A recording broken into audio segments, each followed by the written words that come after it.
Bring the checks over here cause it cashes. Tried to put me in a box, but I'm cashless. No soundboard, so I don't have anything to play now. This really is boring. Gotta say now. No soundboard, Fluent. Oh, man. Well, what's up, you guys? We're back. My Lakers are going to throw the game so they don't play the Nuggets. Okay, you know what? Let's start there. Because I'm so tired of hearing this rhetoric, Fluent. It's everywhere. Everybody keeps tagging me, and I keep saying it's because Acho, he kicked this whole little thing off, and now everybody believes that the Lakers are going to lose on purpose. Let's debunk that right here and now. Capital C, small O, small N, conspiracy. Facts. Let's stop that right now. Yes, they're probably going to lose, but it's not going to be on purpose. So let's do it. Yes, FIFA, Fluent looking fresh. That's what I said. I said he looked like Coach Fluent today. I don't think they're going to lose. Oh, I think he's talking about the haircut. Oh, okay. Very nice. Very nice. Yeah, so honestly, you guys, we're going to get into playoffs, but really quick announcement. We want to say that obviously you guys have probably already seen, but this is going to be our last episode of Fluent and Chill on the Players' Choice platform. It's been a fantastic run, and so we're so grateful for PC allowing us to be here, but we are going to move over to Chilltown Hoops, and we're going to start going live over there our same day, and we'll be having a lot of fun things going on over there, so please stop by, go support Chill. There's a ton of shows over there. I'm not grateful for nothing. I'm not grateful. Get out of here, PC. No, I'm just playing. I'm just playing.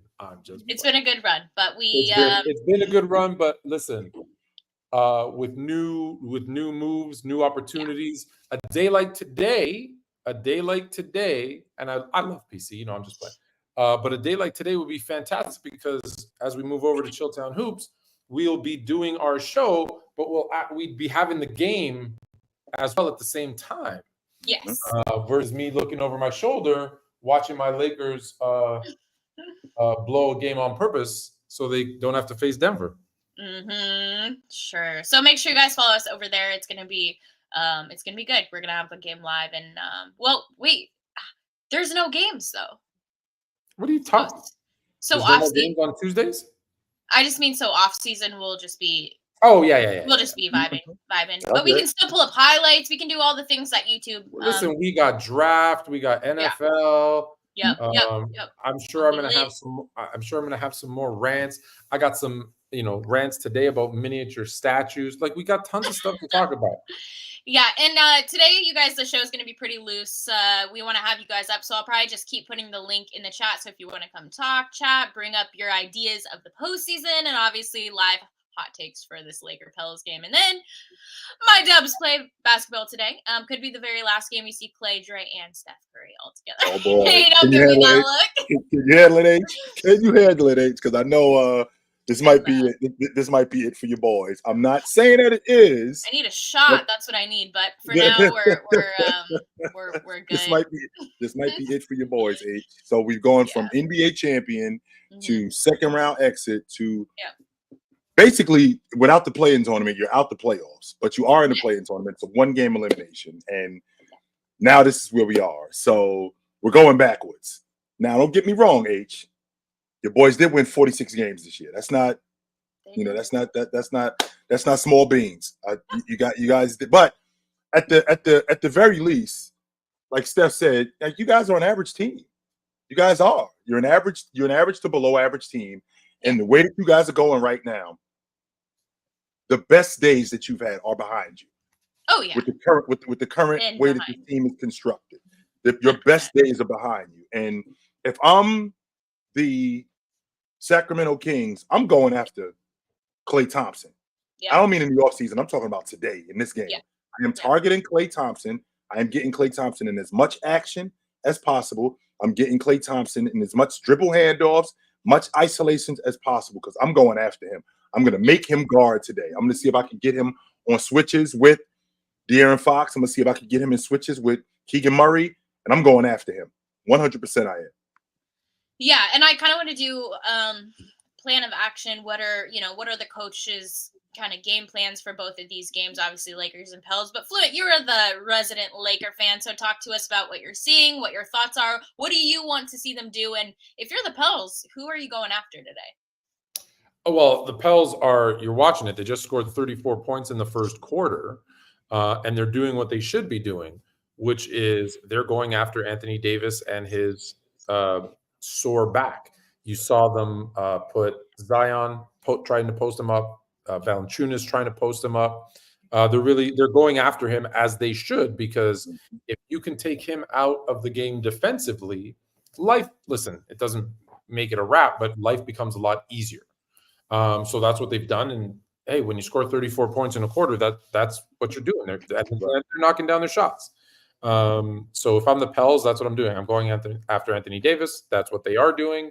And like I said, it's tough to get up for a game, and you should never blow a game. You should never lose on purpose. But even if it's subconsciously, we like, as crazy as it sounds, we have a better shot against the 1 seed than we do the 2 seed. It's not that we're scared of them, which is nuts. But I want to see them later, because I'd rather take my chances with a team that, it's their first kind of time being the hunted, being this kind of playoff number 1 seed. So I'm going to be like, hey, I want to see how they respond to that, because most young teams, because they are young, most young teams don't respond well. Whereas I just got swept by these dudes. Now, it was close. And another part of me says, hey, I want to get my revenge, much like, we talk about in the East, Boston wanting Miami, right? So they can show people, hey, they're not going to out-tough us again. Mm-hmm. The Lakers might be saying, hey, those 4 losses, they were close. We think we're a better team. Let's do it. So I'm just saying, even if it's subconscious. The thing that I think is interesting, Tone, is how people talk about, quote unquote, the smoke, wanting the smoke. Teams duck smoke all the time. All the time. But you hear it like it's uncommon, where it's corny. Well, wait a minute. You want to get the best matchup possible, right? You want to get the best matchup possible in order to win. Boxers do it. Not only do boxers do it, they do it in football too, where a team in the NFL, we might be better at the 3rd seed than we are at the 4th seed. Because now that means instead of having to go to Los Angeles, we got to go to Green Bay in January. Well, I'd like my chances in Los Angeles in the Dome than I do in Green Bay. That's called duck and smoke.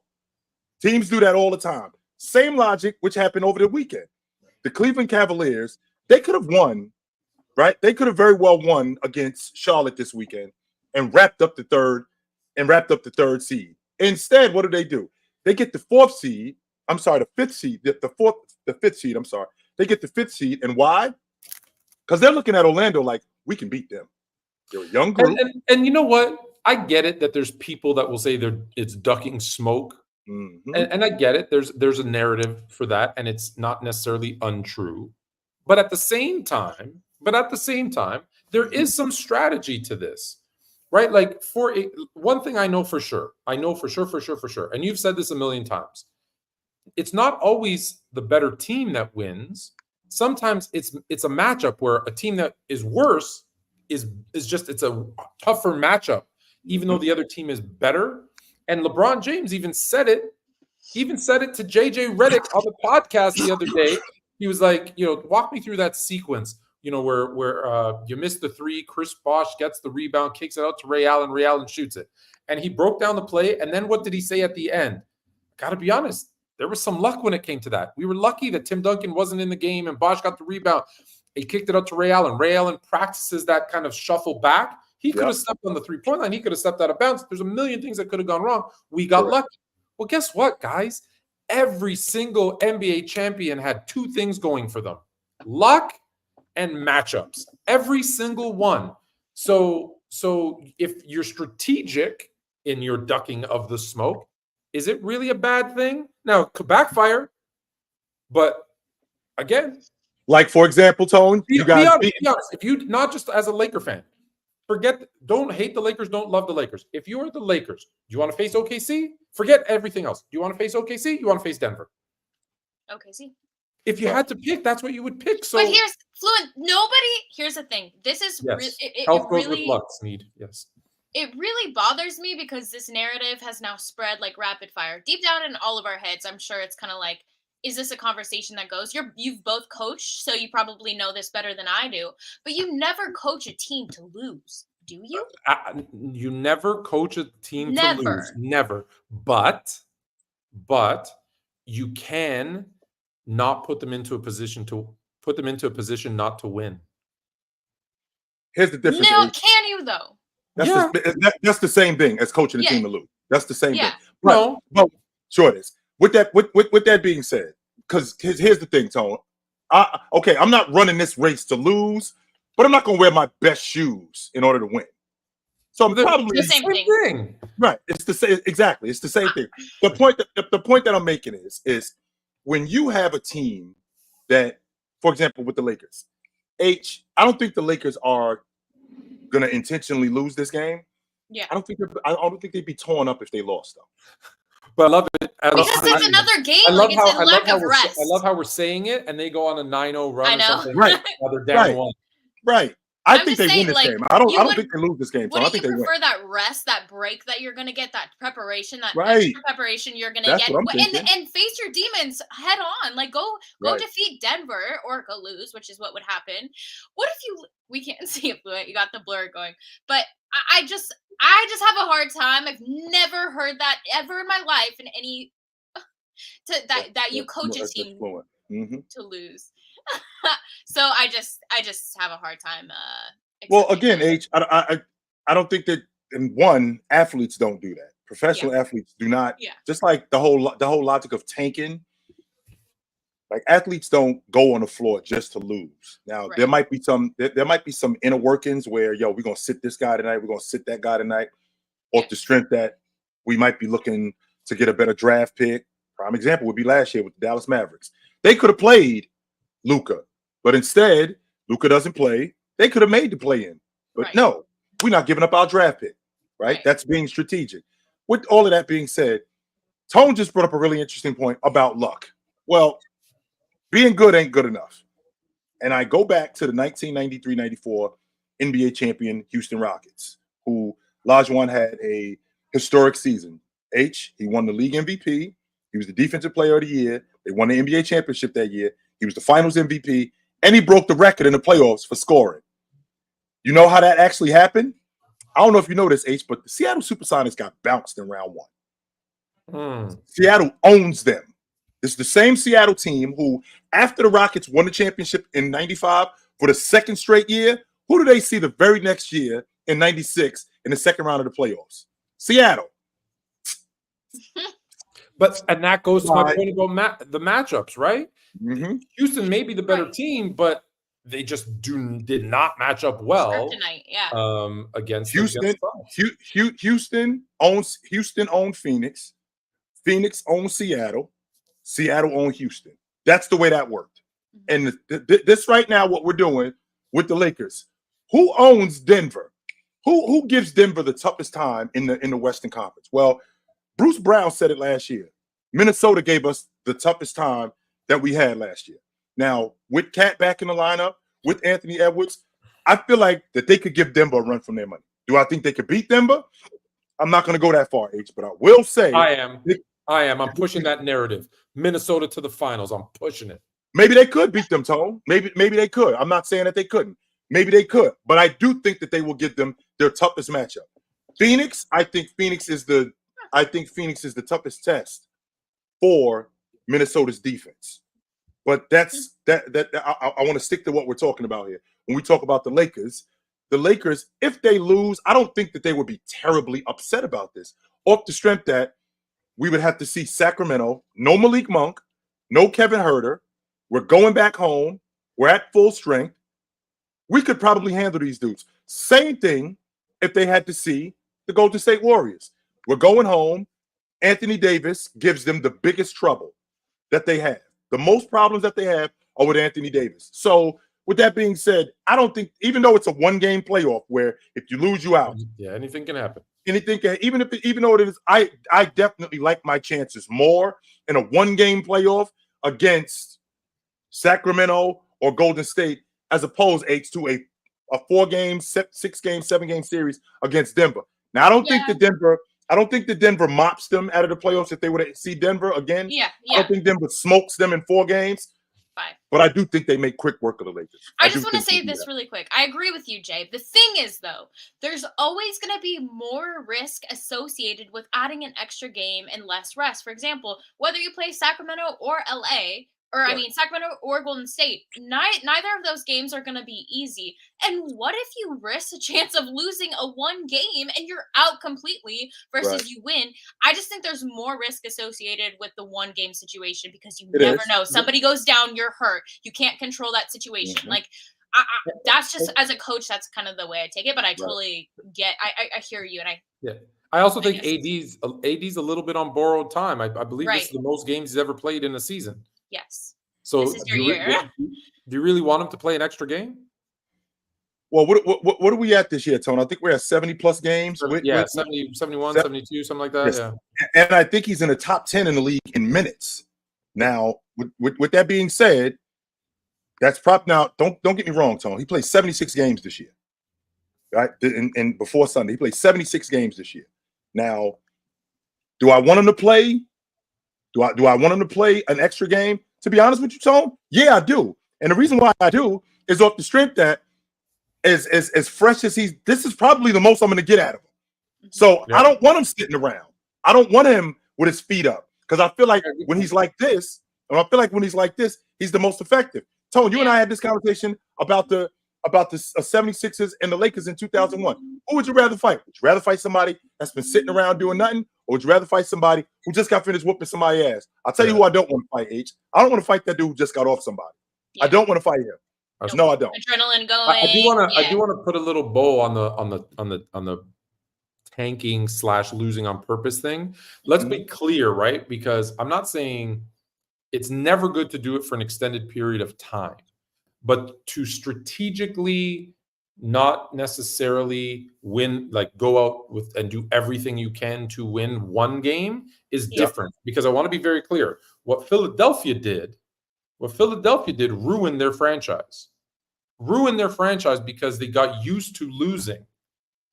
And even though they got Embiid out of it, that's about all they got out of it because the team, you saw what they did, just haven't been able to do anything. And I think part of that goes to a culture. So that's what I'm saying.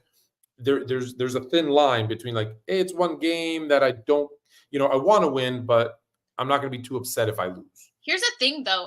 From my experience, games where you don't have that same pressure often can be easier to win, actually. So well, that's true. That's true. Yeah. Yeah. So we'll see if that actually. I mean, this game is close, tied 41-41 right now. So we'll definitely keep doing live updates.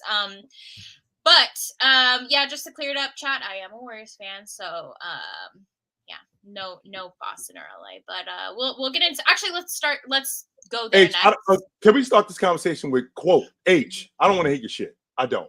Okay, you were around to watch your boys go to the NBA Finals 6 times in 8 years, winning 4 championships. I don't want to hear a word out of you. Okay. Same thing with this one over here in his lifetime. Okay, this one over here. I don't want to hear room to talk. I don't want to hear a peep out of him. Yeah, keep going, Tone. Zig. Yeah, keep going. I don't want to hear a peep out of this dude right here. Right. I don't want to hear nothing out of him. I just want. I got in my lifetime. Since I've been watching basketball because there was more before. 10 championships, unbelievable, and 16 finals appearances. and please don't just say, all right, I got a Ferrari. No, don't just say that, Tone. Talk about what kind of Ferrari that you have, because he had Magic for all of those years. He had Jabbar for all of those years, and then we trade those guys out, and then we get Shaq, and we get Kobe Bryant. Tone, I don't want to hear this dude right here. I don't want to hear nothing out of him. Not one word. And now I have the 2nd greatest player of all time. Now you got James on top of that.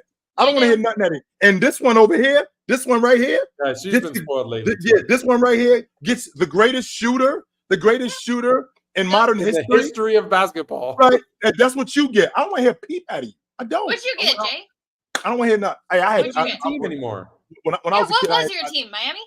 I had Doc and Moses. That's who I had. Oh. When did you stop being a Sixers fan and just like become just an NBA guy. When the Bulls got Jordan, and I really started digging Jordan. I dug Magic and I dug Bird, but when the Bulls got Jordan, I just fell in love with Jordan, and I just started watching him. Yeah. And I never really was a Bulls fan like that. I just watched him a lot, and I couldn't stand the bad boy Pistons, but I just loved Joe Dumars so much that I had to watch them. I never said anything to anybody about it, but I was, I was a huge Joe Dumars fan. That's why I watched him. Yeah, everybody liked Joe Dumars though. Just think about, we all talk so much smack about the bad boy Pistons, but it's always like Lambeer, Thomas, Mahorn, and it's like, and they had Joe Dumars, like the general. They had that one dude with the glasses and the button-up tie. We all love Dumars. And Same I'll tell you, it's funny that you said that about Jordan, because I feel like it was tougher because as a Sixers fan, Chicago's in the East. But like for me, because I was a Laker fan, I could watch Jordan be like, hey, unless they meet in the finals, which okay, they eventually did that one time and I hated him. But other than that, I got to enjoy him and be like, hey, I don't care. That could be the team I watch in the East, right? They're good. Easy. Yeah, no, so I mean, I respected Jay, but as a fan, like, man, I just it's steps coming to the end, and it's hard. It's weird to see, but I'm trying to appreciate it. And I guess I'll give you guys my take, and then you can give me yours or say I'm wrong. But my thought process is Lakers lose this game, and if the Lakers lose this game and they play whoever, they'll play Golden State. They're going to play Golden State. And the reason it's because of money. Everybody wants to see that matchup. The league wants Sack is out, though? You think Sack's out?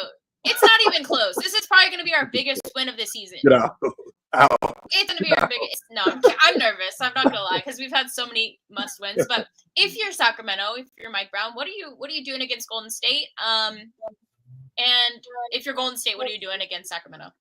So what I don't want to do with Golden State, we tried to blitz Jalen Brunson, and he fried us.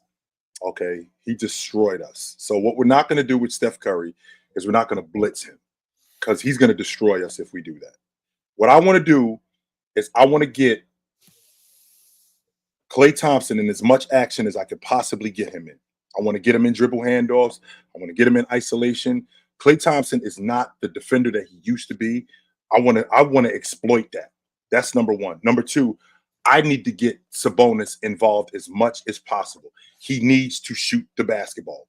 He needs to score the basketball. So in order for that to happen, I want to speed the game up. Now, I don't want to speed the game up and do this with the Golden State Warriors, because they'll blow us out of the arena. Yeah. But I want to speed the game up in a way where Sabonis can be effective, like Sabonis grabbing the ball off the glass and going with it, like Sabonis actually stopping in the mid-range and popping, Sabonis actually getting De'Aaron Fox in the game, finding Keegan Murray in transition, finding Sasha, finding guys like Davion Mitchell, finding those guys in transition.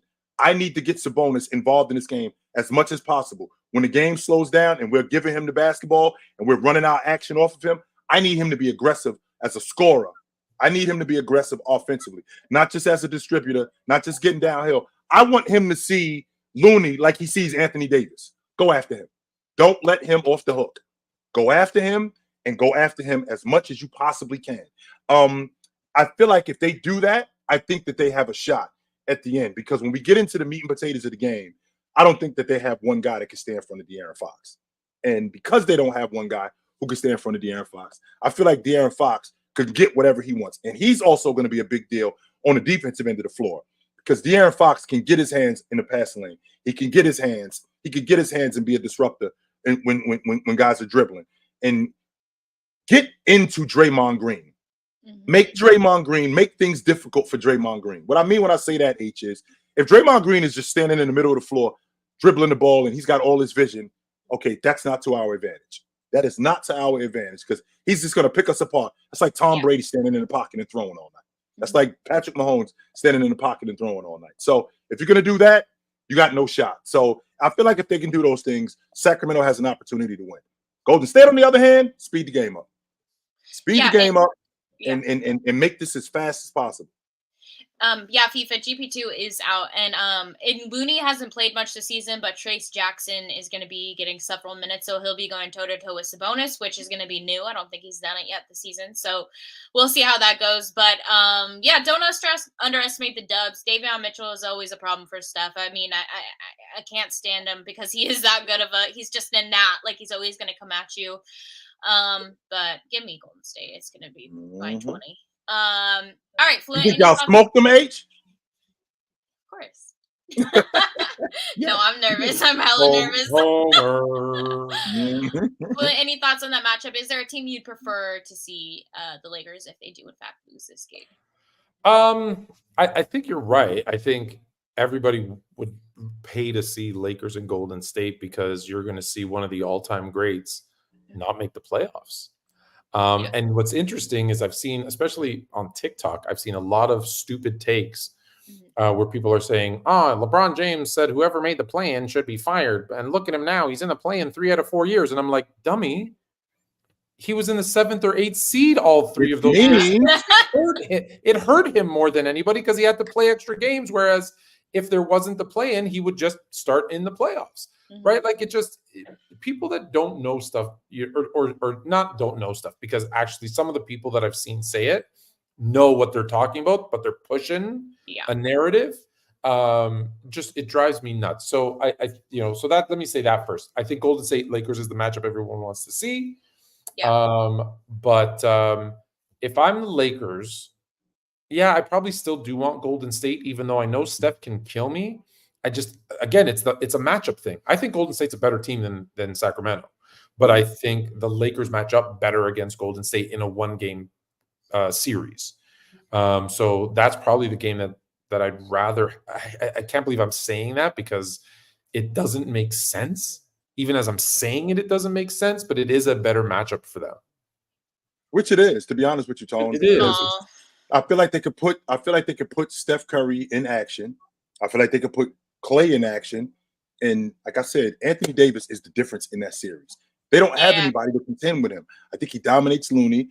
Every time they put Trace is our center now. Looney doesn't play. Looney hasn't he's played like a handful of games all season. Trace is a good center, but he's not. He hasn't. The last 2 games we won against the Lakers. We beat them, but no, Anthony Davis. He was there for half of 1 game and out for another, and so that he is the difference maker. Right. I think Trace will put up a fight, but he's a rookie. Like he's a seasoned player, and I think it would just cause a lot of issues. I do. I really do, H. All right. Shall we move over to the East? Yes. All right. And really quickly, I had seen this. Obviously, the Cavs aren't in the play-in, but that's your guy. So I wanted to ask your thoughts on this little graphic. It said, Donovan Mitchell says NBA players are judged by making the conference finals and NBA finals. He says, you're judged by conference finals. That's my mindset. That's kind of where I'm at and where my head is at. First round, second round is cool. I'm taking it 1 round at a time, but my goal is to make it to the conference finals, to get to the NBA finals. He knows that's what he's judged on, which I thought was interesting because, I mean, even as a player, I know, Jay, you take them, you value them, and I think real NBA fans value them, but he recognizes that that's what people remember. The average fan's going to remember, right? Is in discuss later on. But yeah, I wanted to go a little bit into the Cavs. I know they're one of your favorite teams, and kind of what you think about this matchup for them. We'll do the play-in as well, but the Cavs are just kind of one of those that I think could really give Boston or Milwaukee a really difficult time. But they could also get swept. They're kind of in that mid-range where you're like, where is Cleveland going? Well, 2 things, H. To start with what you talked about with Donovan Mitchell. I mean, he's in the same space with Joel Embiid. He's been to the conference semifinals. That's as far as he's been. And my logic has always been that the legend is made in the regular season. That legend is elevated in the postseason. And when you get to the postseason and you are just the same as you were in the regular season, that's not going to get it done. You have to elevate your game. And I feel like Donovan Mitchell has elevated his game from time to time, like in the bubble. I watched him play against Denver. He went for 56. And I watched him when they played against Dallas. Up until like game 5, he had elevated his game and he was doing work. Last year, he did not do that. No. I think this year, he's got to elevate his game. and he's got to play better. So what we talked about earlier when we talked about teams, quote unquote, duck and smoke and getting a better matchup. This matchup with the Orlando Magic is a better matchup for them than Milwaukee would be, or maybe Indiana would be. This is a better matchup for them. Number one, they're better on their front line. I feel like both Evan Mobley and Jared Allen, better defenders. I feel like they're tougher. I don't think that you're going to see the same thing that you saw last year with the Knicks, who basically were rougher. There's a difference between being tough, H, and being rough. Being tough means I can handle it. Being rough means I'm bringing the fight to you. The Knicks brought the fight to Cleveland last season. They weren't prepared for that. I feel like Cleveland is a little bit rougher this season. I feel like they bring the fight to Orlando, and I don't think Orlando is prepared for that. Donovan Mitchell is playoff seasoned. Him going up against a guy like Jalen Suggs, I think he can win that matchup. I don't think that Jalen Suggs plays him to a tie. I feel like their rotation is better. I feel like their front line is better. I feel like their offense is better. I feel like all of these things makes them a better team. Don't get me wrong. I think Paolo is going to be something special in the league. He reminds me of a more athletic version of Antoine Walker. With that being said, I don't think that they're there yet. I think the Cleveland Cavaliers handle these guys in 5-6 games tops. Okay. Yeah, no, I think that's valid.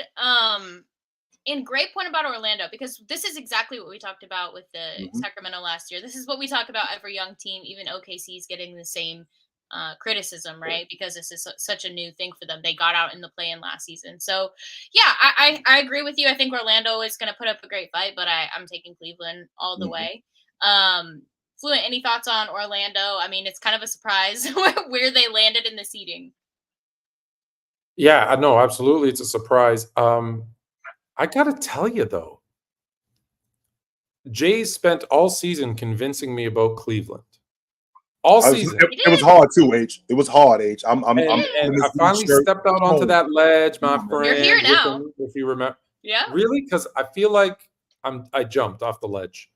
And I feel like Orlando is not a good matchup for Cleveland. I think Banchero is going to be a tough cover. Duh. I think Franz Wagner is going to be kind of that. I don't know if it's an X factor because we all know what he can do, but I think he's going to be a guy that has a big series. And you're like, where the hell did that come from? And I think here's why I say it. When you're a 1 seed, because I know what I said, it's a young team, blah, blah, blah, blah, blah. But when you're not the 1 seed, when you're kind of in the middle of that, in the middle there, I feel like they don't know any better. They don't know that they're supposed to lose and pay their dues, right? So you're dumb enough to think you can actually win. You're dumb enough to think you can actually win. Dumb enough to think they can win. If you're the 1 seed, it's tough because like, oh my God, we're the 1 seed. There's expectation. There's a target on our back. Right. When you're the 7th or 8th seed, it's like, hey, we're just lucky to be here. But when you're in that middle kind of 3, 4, 5, like that's where it's like, oh well, we're here. We might as well just go and play. Right. And like you said, it's like that. Well, there's no expectations. We don't know any better. Yeah. And now the Magic have the potential to give Cleveland another surprise because teams love that chalkboard material. These guys lost on purpose to play us because they think you suck. Because they think they can beat you. They didn't want that smoke. Let's show them that they made a mistake, right? So now you never want to give a team. I know that they're professionals. They get paid millions of dollars. You shouldn't need anything to motivate them, but you know that they do. And it's Michael Jordan's fabulous where he used to make up stories to make himself mad at the other team or the other player. Well, you actually have a legit one. So I think, that's not good, especially in those first kind of game 1, game 2, because if they use that and they use that to win that game 1, game 2, well, now they just get confidence and now they can just get rolling. So yeah, I think Tone, Cleveland's in for a series.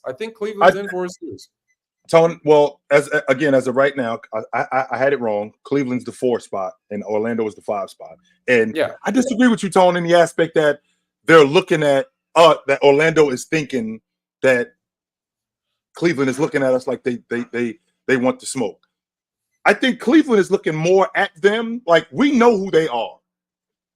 We know who they are, and we know that they're a young team. We know that we can possibly get the best of them. We've seen them throughout the regular season.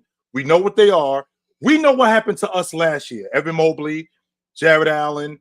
We know what happened to us last year. Darius Garland, who I think is going to be the difference in this series.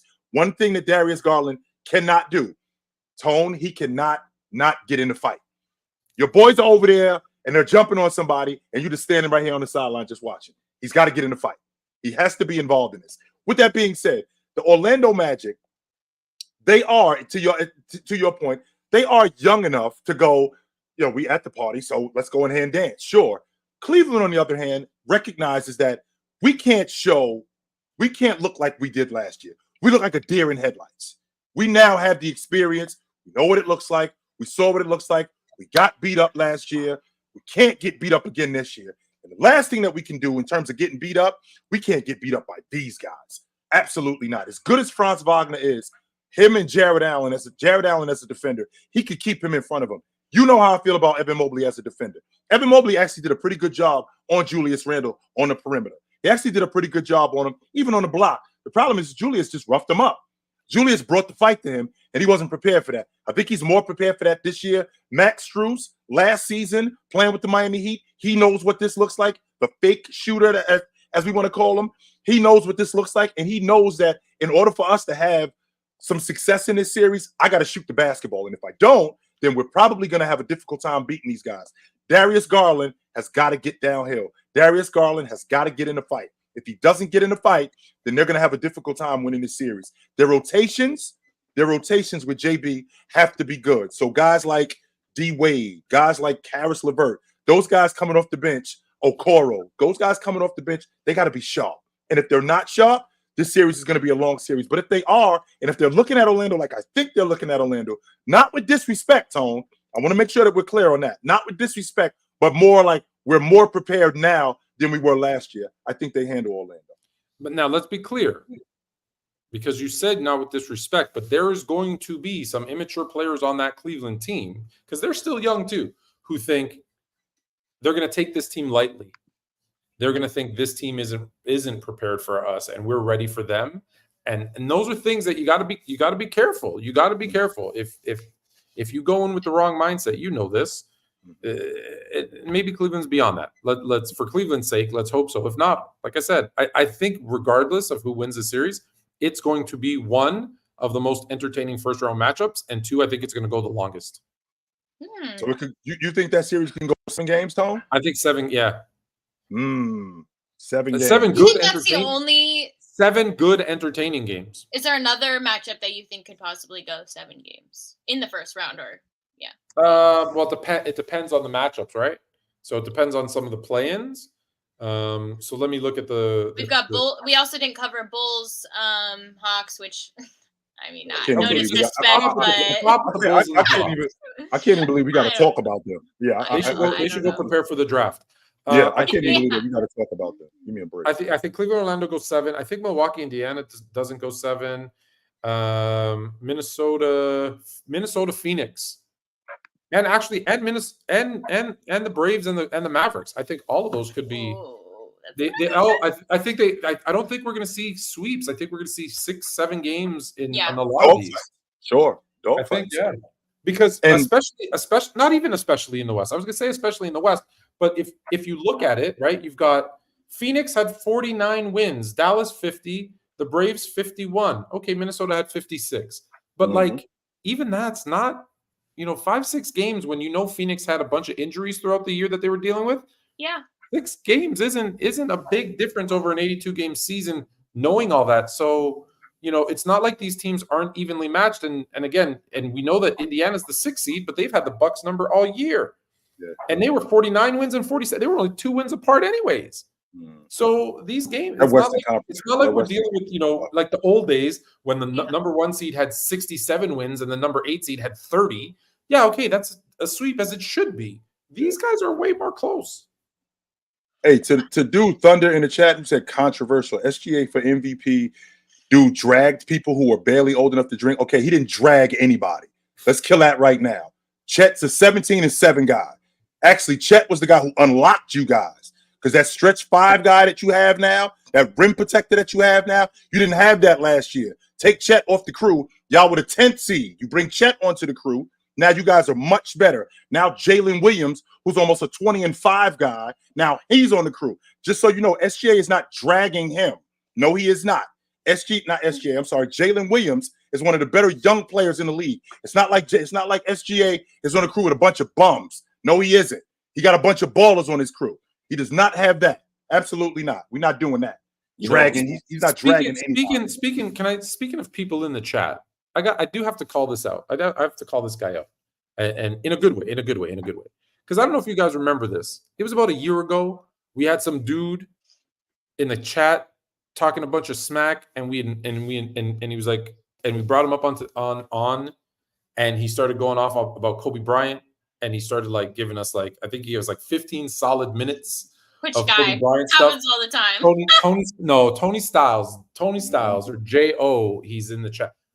And like, I was like, who is this crazy dude in the chat? And this is what I want to call them up, because there's a lot of guys who talk in the chat, but then when you invite them up, they don't come, or the first thing they go, hey guys, I really love the show. Okay, what's your beef? Oh, nothing. I just wanted to say hello. I'm like, hold on, but you were just talking so much. He said, I got a beef with Kobe. I'm going to show you guys why Kobe sucks. And whether I agreed with him or didn't agree with him, the factual stuff he came with was like, damn. So I gave him, we worked together. We put together a show called The Hoop Storians on Chilltown. And like, he's been doing it for about a month now. And my man has had Bob Pettit on the show, Bobby Dandridge, Joey Crawford's coming on. And tonight at 10 p.m. Eastern, he's got Bob McAdoo. Like, this dude came out of the chat, and I was like, who is this guy? He came out of the chat, and now he's getting Hall of Famers, top 50 players coming on his damn show. So I wanted to shout him up because you shouted out the guy in the chat, and I'm like, hold on, we should give this other guy in the chat who actually did what he said he was going to do. And now, so, not to divert people's attention, but after our show, definitely go to Chilltown Hoops, subscribe, and check out Bob McAdoo live, not a pre-recording. Chill, you should come. Not a pre-recording. He's gonna sit and talk with Bob McAdoo. Bob freaking McAdoo. So I'm allowed to say the Buffalo Braves with him because that's who drafted him. That's what we played for. He played for the Buffalo Braves. He did. Yeah. That's who he played for. So really quick update. Yes, everybody make sure to go check that out. That's going to be 60 to 50 Lakers. Up 10. Up 10. But I just want to say, from watching Zion, I rarely see LeBron look old, okay? But Zion blowing past him out there is making LeBron look old tonight. That's because he is old. He's because he's 40.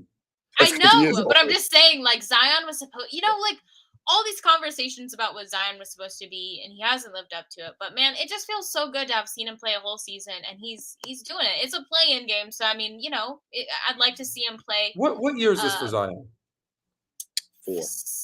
4. Yeah. You gotta give him 5 years. You gotta give him 5. Hey, I got trivia for you. You ready? Yeah. This is for both of you.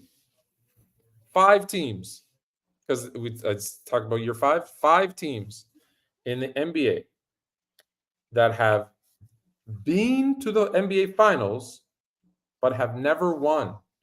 There's 5 NBA teams that have been to the NBA Finals and never won. Can you guys name them? Pelicans, Pelicans have never been. NBA Finals. To the NBA Finals. They've been to the NBA Finals, but they have not won. Oh, Suns. Never won it. Phoenix. The Suns. Clippers. Nope. Never Clippers? been. Oh, okay. Have been but never won. Have been. So you got the Suns. Mm-hmm. Phoenix is correct. Mm-hmm. Do you know this, Jay? I do. Oh, okay. That's why you're not jumping in. Okay. Oh, so I'm not. I have to say all of them. Has you're Sacramento? all alone. Yeah. Sacramento's never. Sacramento's never been. Been but never won. Timberwolves. Nope, never been. Oh. They're going this year though. Pelicans. Pelicans have never been. Never been to the NBA Finals. Let me think. Been but never won. Mm-hmm.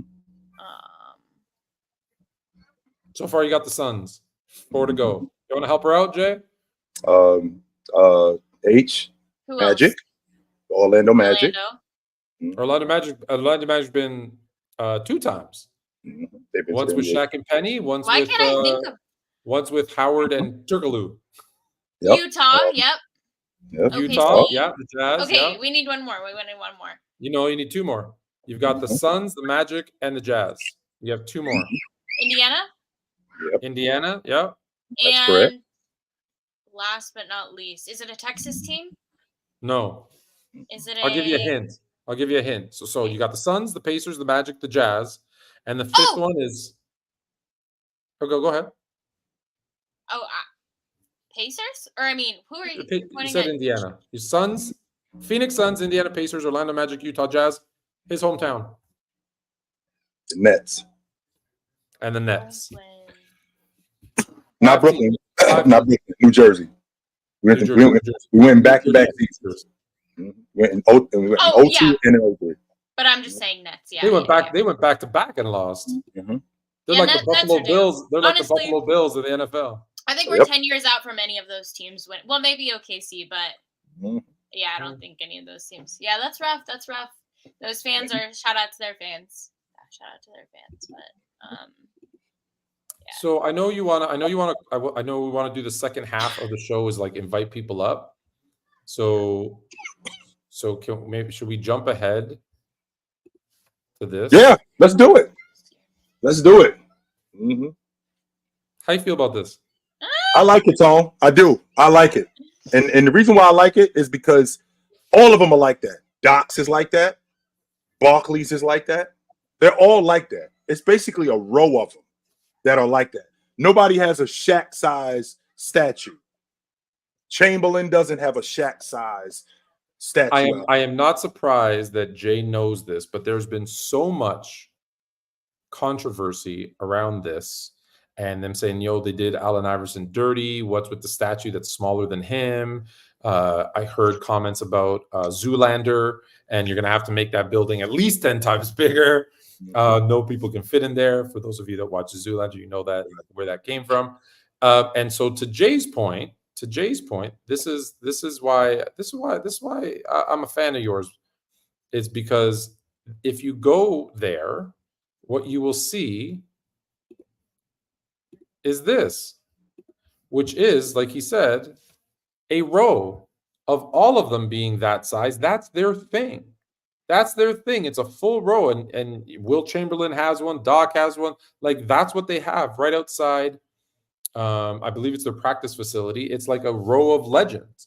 And so, the reason I bring it up is because I wanted to rant about the people who I figured, Jay, you'd know, but like they made a big deal about it, but just to make a big deal about it, people don't research and they don't do any background before they just start going bananas on this stuff. Narratives, right? Because now when you look at it, now you're like, oh shit, that's cool, right? I think. Well, if you see it on the surface, you see Allen taking off the cover, and the statue looks small like him, not realizing that everybody had that. Yeah. Same thing happened with Barkley. Same thing with Doc. I would have liked to had seen Chamberlain be alive to see that, but even still, Billy Cunningham, all of those guys, it's a whole row of them. So it's essentially like, even though Tone hates it, it's retired jerseys, only except the statue. See, but I'm okay with that, right? Because it's not taking away anything from anybody else. It's just it's honoring them, and that's what I'm big about. I want to honor them. I don't want to take it away from the next. And just for the person, Woodage, you're around a lot. And I know you're trying to be funny with Iverson loves practice, which is why it's in front of the practice facility. But, the one thing I know about AI, the one thing he hates more than anything is when people go up to him and say, like, practice? You talk about practice? That's dumb, yo. Because, again, I don't want me to go off on a rant here, but if you understood what was going on in his life at that time, the fact that he was even having a press conference and answering questions, I think I give him credit for, because, I'm not going to get into it. Go look it up. You do some of your research, but like, it wasn't about practice.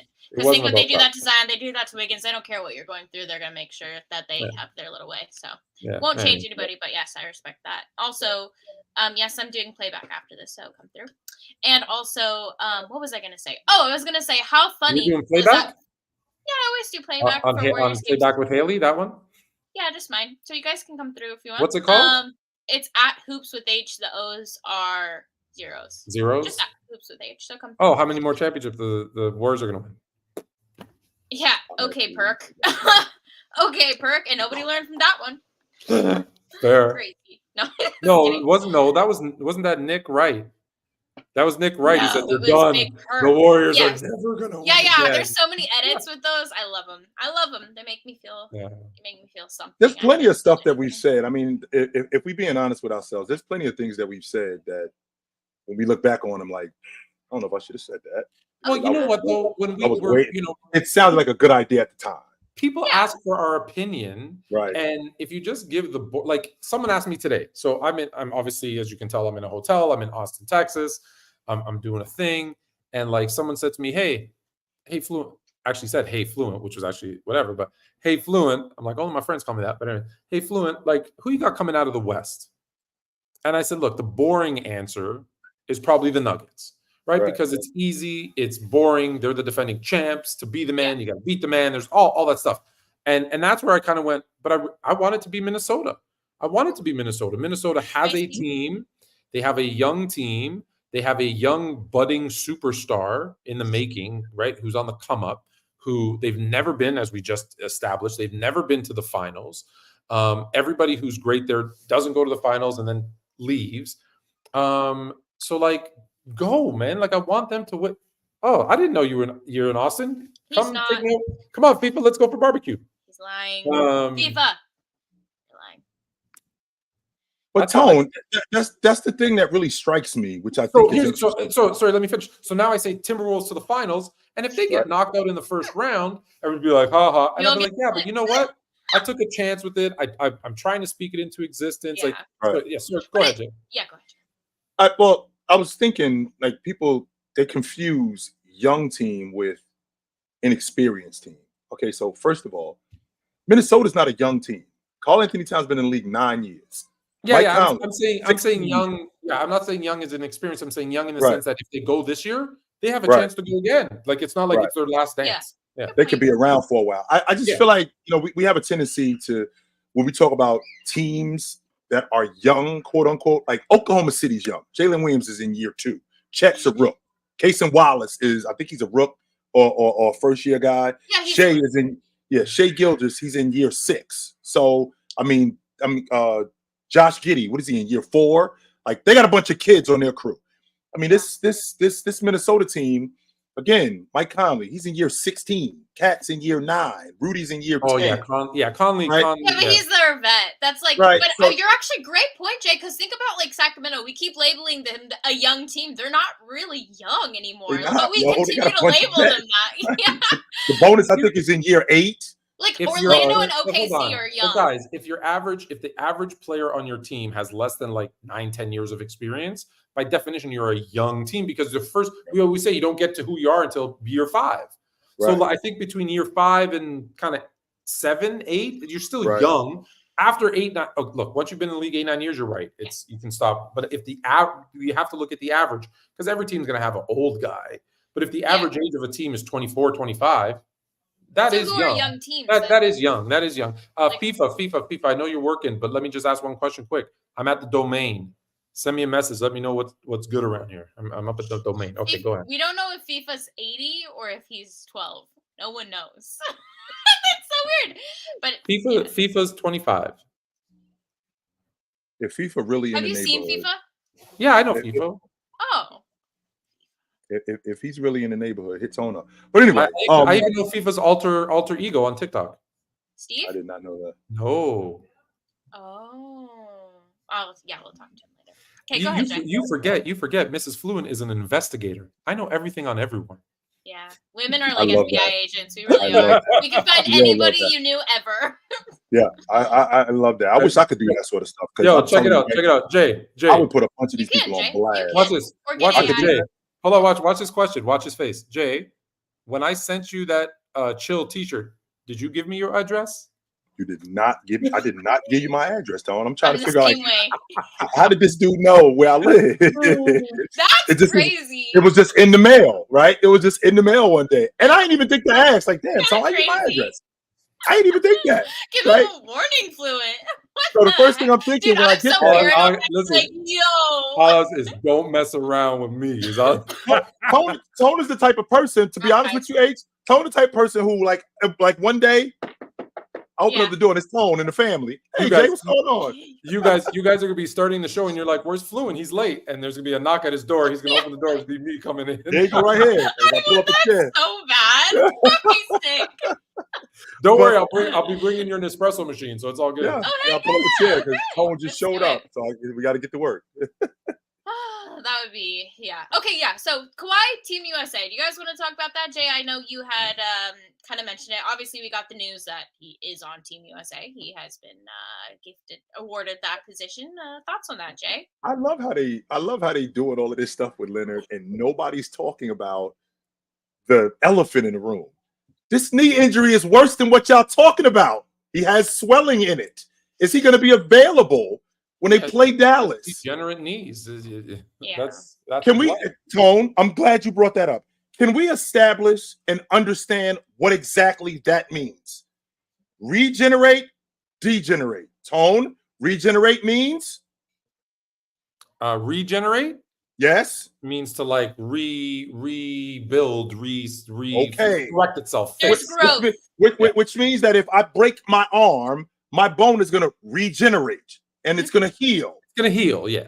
If I have a degenerative knee, what does that mean, Tone? It means not only does it not heal from injury, but it gets worse every day just Rubs. normally. No, just Bone on normally. bone. It deteriorates. It gets Oh, yeah. worse every day. It's hence the term, folks, what he just said, deteriorating. That's what that means. Like it's going away slowly but surely. We're talking about this dude, Leonard, like he's just A-okay. No, he isn't. This thing is worse than he told us this in 2018 about his knee. That's why he got traded from San Antonio. Why? Because he told the staff, yo, my knee hurts. And these guys are telling him, yo, you're fine. Don't worry about it. You're fine. Don't worry about it. Excuse me. You're fine. Don't worry about it. Meanwhile, he's telling them, my knee, this is bad. I don't know what's going on here, but my knee is bad. And it started to get worse as time went on. Here we are now, 6 years later, and he's on the bench with the same problem that we had last year. And there's increasing swelling. And he's been out of the lineup. He looked like he was going to be the best player in the playoffs last year until he broke down. Oh boy! Sorry, you guys, see, this is what I said. He's making Braun look old. I'm not kidding. I had to time out because he took a hit from Zion and landed. That one. It wasn't the hit so much as he landed on his elbow. Yeah. Mm-hmm. I love this. Hopefully, it's just a stinger. Maybe on his funny bone. Mm-hmm. Maybe Still on his funny bone. Mm-hmm. Maybe on his funny bone. So I think he'll be fine. Just but if you've ever landed on your funny bone or hit it on so the bad. nothing funny about it. No, it is not, Tone. And then people laugh. Like people are like, no one understands the pain, but that pain is bad. Listen. All I have to say about that is one, good for him trying to take a charge on Zion. Good for that. Yeah, but two, people don't understand some of these injuries. When I say injuries, like they hurt. Like I've seen grown men pull a calf muscle and lay there in tears. Like that stuff, you get over it, but in the moment, it hurts. Yeah. It hurts. Oh, yeah. Tone, this calf muscle thing that you're talking about with what's going on with Zion, I feel the same way about that. The way I feel about when I hear a guy has a heart condition. Don't play around with that. Do not screw around with that because I saw KD come back and rupture his Achilles. So not only do we lose him for the rest of that season, we lose him next year too. And this thing, when you have a non-contact injury like what Giannis had, I don't think that it was just a strain. And that's in the same neighborhood with the Achilles. I can tell you right now, Tony, if this was January, he'd be out a month. He might be out till after the play. He might be out till after the All-Star break. If this was January, 100%. Because this thing is something that I wouldn't be surprised if Milwaukee ends up jumping on Indiana and they end up going up 2-0 in the series. I wouldn't be surprised if Giannis didn't play in the series. That wouldn't surprise me. That wouldn't surprise me one bit. If Milwaukee ends up jumping on Indiana and they go up 2-0 in this series, I would not be surprised if Giannis didn't play at all in this series. At all. That would not surprise me one bit. Nope. And the reason why I feel like that, Tone, is because, again, when you're talking about a calf strain, which is something that takes weeks, and not a week or 2 weeks. Lonzo Mourning had it in 2006. And they were lucky enough where Dwayne Wade, Shaq, Gary Payton, Antoine Walker, those guys, they didn't need Lonzo Mourning in that first round against Washington. They didn't need him. Even though, right, even, was it 2006 that they played them in the first round? I think it was Washington. Whoever they played in the first round, Lonzo Mourning didn't play in that series. It was either 2005 or 2006. Maybe it was Washington. But I know for a fact that Lonzo Mourning didn't play in the first round of those playoffs. And because of that, he was able to recover. If the Milwaukee Bucks jump on Indiana early in this series, if they jump on Indiana early in this series and they look like they got control of this series, I would not be surprised one bit if Giannis didn't play in this series. Because I feel like with him on the sideline, I mean, could they play better? I'm not sure if they could play better, but I mean, he's the catalyst to their defense. He's their best rebounder. So him not being in the lineup definitely would hurt. 100% it would hurt them a lot. So we'll see. But that's not an injury that I want to play with, Tone. Not at all. I do not want to play with that injury. So, and we lost H. Oh. We lost H. And I thought my internet in the hotel was going to be bad. We lost H. Mm-hmm. Okay, so let's do. So the Lakers game is, I know, 3/4 of the way. But who you got? You got Lakers or? I have the Lakers in this game. Yeah, I have the Lakers winning this game. Mm-hmm. Okay, I do. So then you got New Orleans. Are they going to play Golden State or Sacramento? I think they're going to end up playing Golden State. And who wins that one? I think Sacramento is out, and I think New Orleans. I think Sacramento is out, and I think the Warriors are out too. Oh, I do. So then you got. Okay, so then in the East, Miami, Philly. Tone, I'm glad you brought that up because there's a part of me. I same way I feel about what's going on right now with the Lakers and in New Orleans. Tone, there's a feeling in my gut that there's a world where the Miami Heat don't make the playoffs. Yes, I got this gut. There's this feeling in my gut where there's a world where the Miami Heat miss the playoffs. I don't think that. I don't think that's. Actually, I don't think that's going to happen. I don't. Okay. I don't think that's going to happen. But there's this feeling in my gut where there's a world where the Miami Heat miss the playoffs. I personally want to see them in round one, off the strength that I think Boston mops them in the first round. I don't think that they beat them. I think they mopped them. But when I'm looking at what they have against Philadelphia, Joel Embiid has shown me, despite this injury and despite his conditioning, I still know how to play basketball. I am still the dominant force that I was. I might not get off the ground like I did.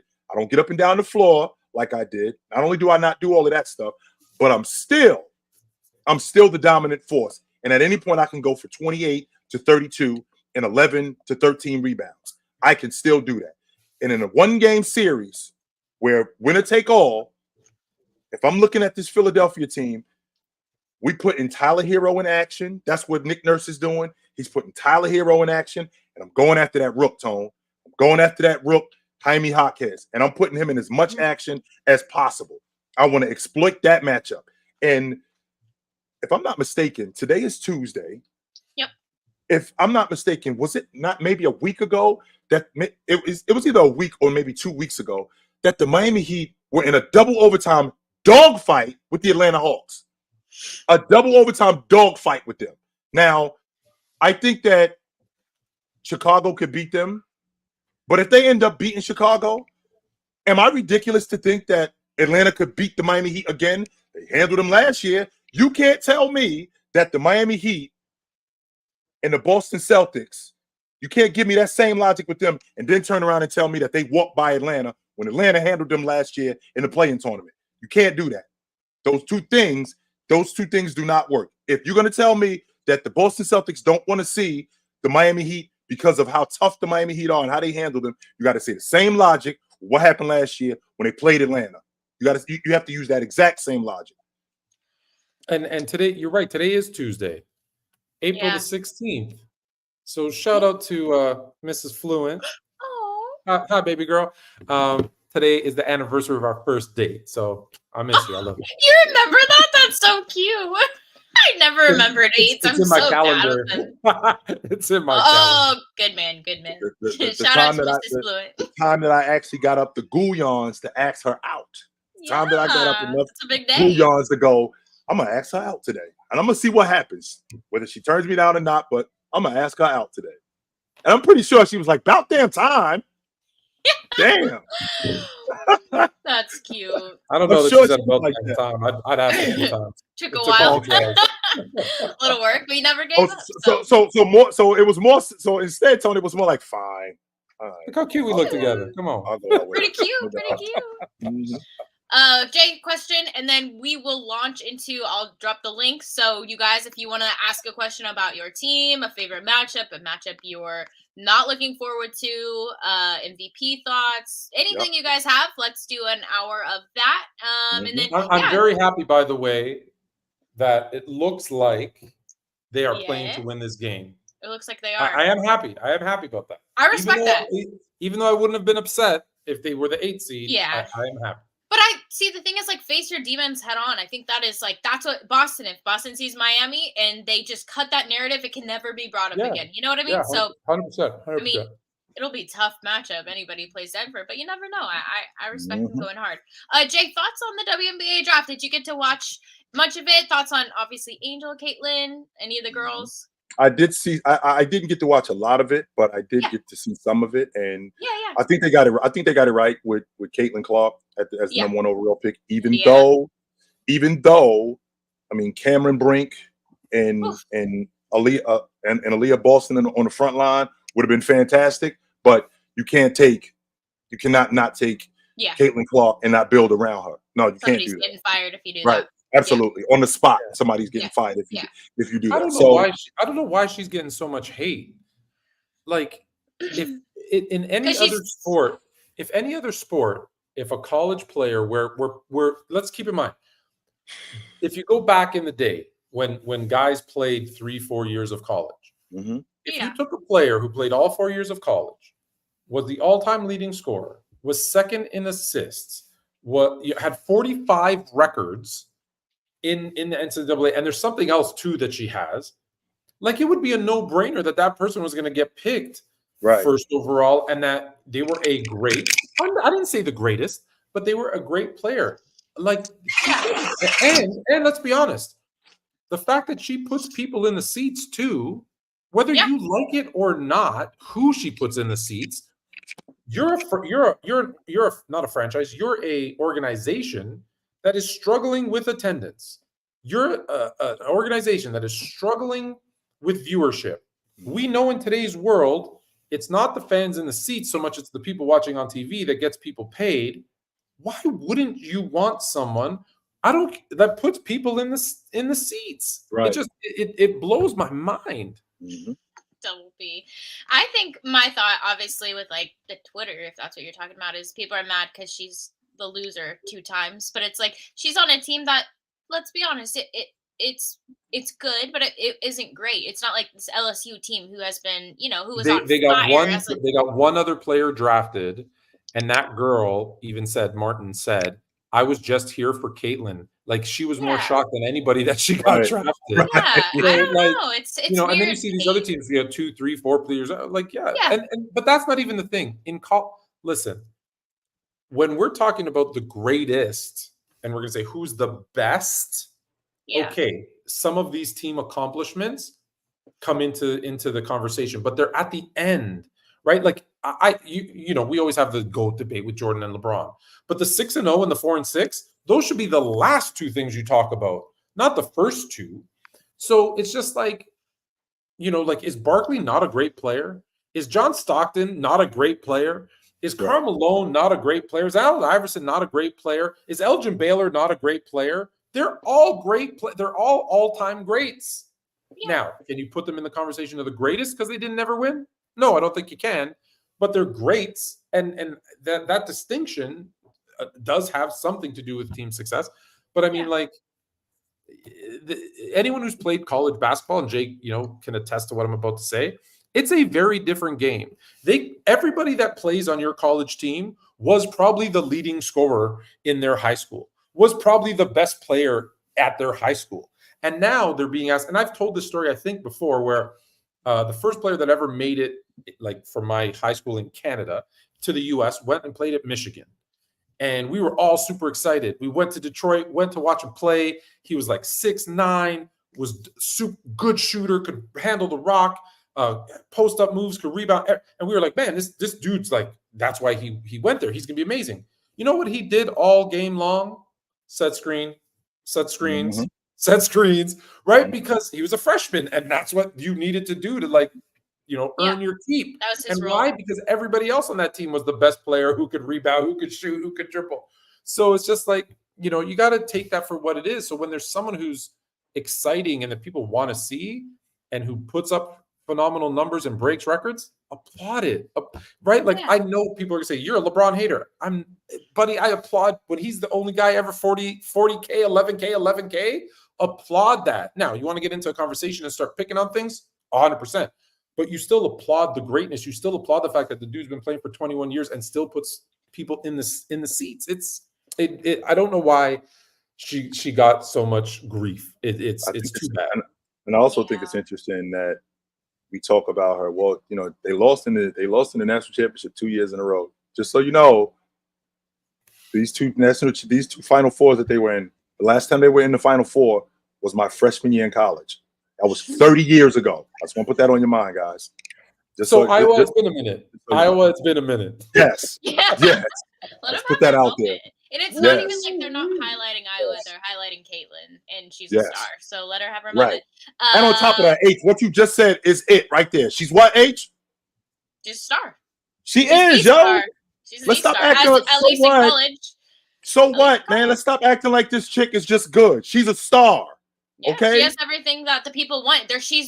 They're making money because of her, which is they need, because obviously they're being gifted it by the NBA right now. So once they can get on their own.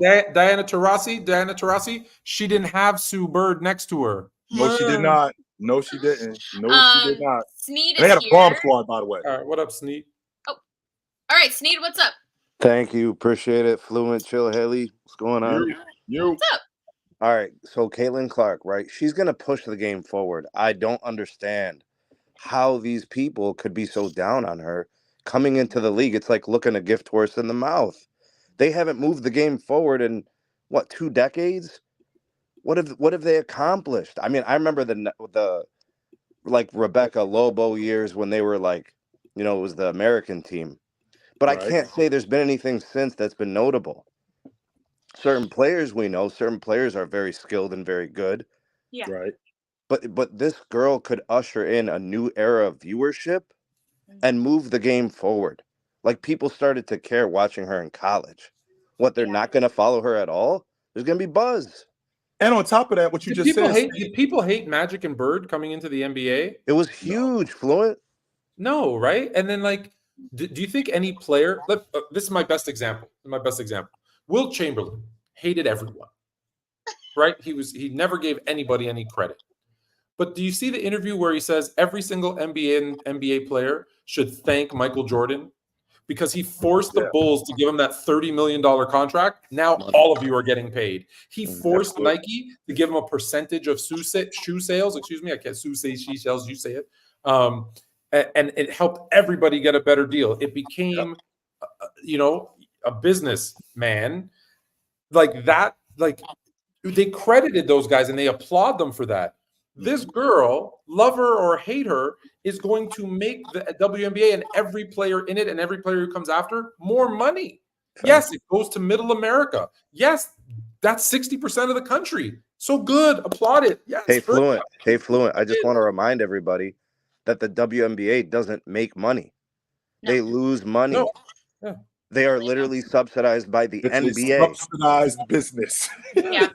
So before we even talk about like this whole like revenue thing and margins, like we could talk business, but as a business model, this is what they teach you in business school to not do, which is lose money. Don't do this. Now let's be clear. In year 25, the NBA was a business that was losing money and got some subsidies, and government subsidized their stadiums. But hold on, Fluent. And how did they do it? They did it with stars. Yeah, but that's what I'm saying. It's just because people want to compare, and it's like, well, don't compare NBA today to WNBA today. Compare NBA year 25 to WNBA year 25, and you'll see there's a lot of similarities. There's going to be a star or two that pop off, and then boom. Yeah, but they're not on tape delay. But the WNBA is not on tape delay. The NBA in 1972 wasn't on tape delay. No, well, they started fighting and they had to put it on tape delay. They were so they were way no, different but in the 80s, no, like to the point, in the 80s, in the early 80s, you know why it was on tape delay? You know, I did a whole series on this. So it was on tape delay because when shows like MASH, no, not just the fighting was part of it, but shows like MASH got 10 times the ratings. Well, if you're a television, who am I going to put the show that people watch or the NBA that no one watches? No, I'm going to put MASH on. I'm going to put whatever other show. Get Magic and Bird off my TV. I want to watch MASH. Yeah, I want to watch. I need to watch Hot Lips Houlihan. Yeah, I don't care about that. No, Haley has no idea who that is. And on top of that, I just want to make clear, like Tone, to your point, you just brought up like how Jordan expanded money and expanded contracts. I already told y'all, LSU got a chick on a team named Flage. I don't know about her without Caitlyn Clark. I just want to watch LSU because they got a chick named Flage. She sounds like a baller. And that's because Caitlyn Clark. I'm starting to watch them because of Caitlyn Clark. So I'm like, all right, LSU got a chick on a team named Flage. So I'm going to start watching her. She's like a baller too. That's because of Caitlyn Clark. So this chick expands the game for everybody. It's not just one person. But she's villainized for it, which is such a weird. I mean, and that's not even a bad thing. Like villains and obviously, Nemesis is good for a storyline to get people to start watching. But why? Like, she's not even a player in the WNBA, and she's already like villainized. It's crazy. Right. Hey, Chill. What about the Cavs? They're imploding. Come on, man. You're talking about them beating the Magic. Come on, bro. They're not. Him convincing me they were good was the kiss of death. Bro, I'm a Cavs fan. I talked about the Cavs with Chill like 7 times this season. That's not They're true. imploding. No, they're not. That's not true. There's a reason why they did what they did. There's a reason why they did what they did on Sunday and not played their guys that they needed to play in order to get the 3 seed. And I understand why, because they got a better shot. Right? They got a better shot against Orlando than they probably would against. They probably would. They feel better than they would against maybe Milwaukee or somebody like that. I mean, they smoked Indiana a couple of days ago. They ended up losing, and they knew they were going to get the 3 seed. So I like what I'm seeing from them. I do. I don't think that I'm going to see. And just so we clear, and I know that I made a big deal. I made a big deal out of what happened with the Celtics getting blown out at home by 30. Just so you know, last season going into the playoffs, I think the Nuggets lost 8 of their last 10 games. So I think the Warriors in 22, I think they lost 3 of their last 4 going into the playoffs. So I'm not tripping on this. I'm not.